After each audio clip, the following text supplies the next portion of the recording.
changer d'écoute.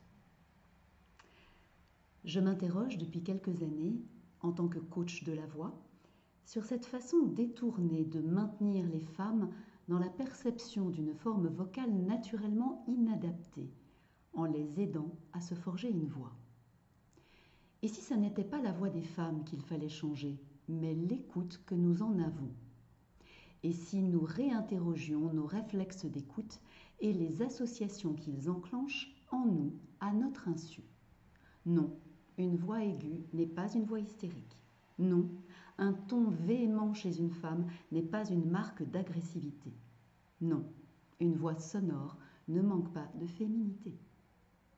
Aujourd'hui, une nouvelle génération de femmes arrive qui osent prendre la parole sans avoir besoin de changer leur voix, leurs vêtements, leur attitude, leur expression. Elles n'ont pas besoin d'apprendre à prendre la parole en tant que femmes.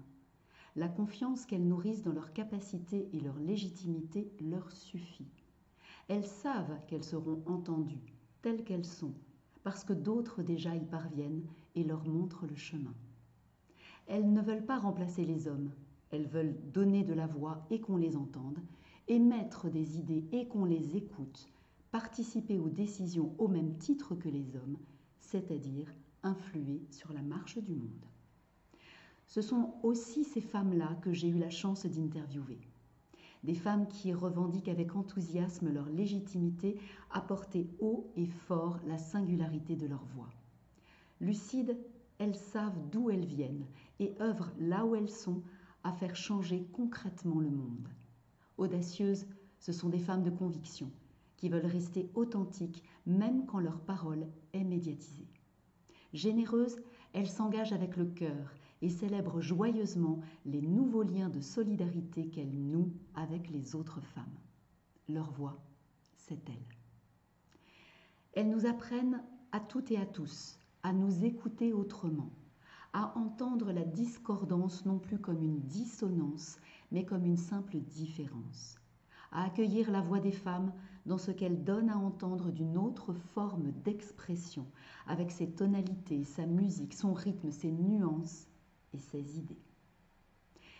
Et si pour œuvrer à la parité, il fallait commencer par ouvrir nos oreilles de femmes et d'hommes à la pluralité des voix? Cela peut signifier que nous sommes en train de vivre une époque inédite. En prenant conscience de nos biais d'écoute, nous pouvons peut-être pour la première fois donner aux femmes la possibilité de se construire une voix à soi. Une voix qui échapperait à la référence de la voix des hommes comme norme, universelle, neutre de la voix. Une voix libérée des injonctions contradictoires et de l'aliénation, de la sexualisation et des stéréotypes auditifs qui continuent encore trop souvent à piéger la voix des femmes à leur insu. Aider les femmes violentées à sortir du silence, promouvoir l'accession des femmes à des postes stratégiques, faire entrer l'expertise des femmes dans l'espace médiatique, obtenir l'égalité salariale entre hommes et femmes, autant de défis que nous ne gagnerons pas sans obtenir l'égalité d'écoute, c'est-à-dire sans autoriser les voix des femmes à sortir du cadre et à s'inventer de nouvelles formes d'expression.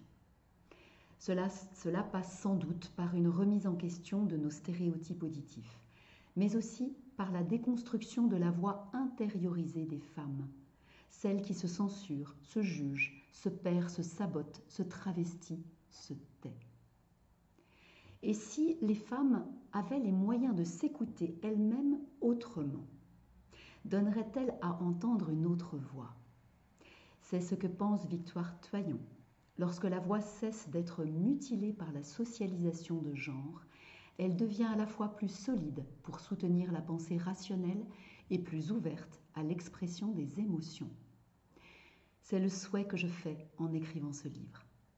Si les femmes ont une voix, que chacune d'elles puisse oser faire entendre la sienne, en sachant qu'elle sera écoutée, crue et entendue.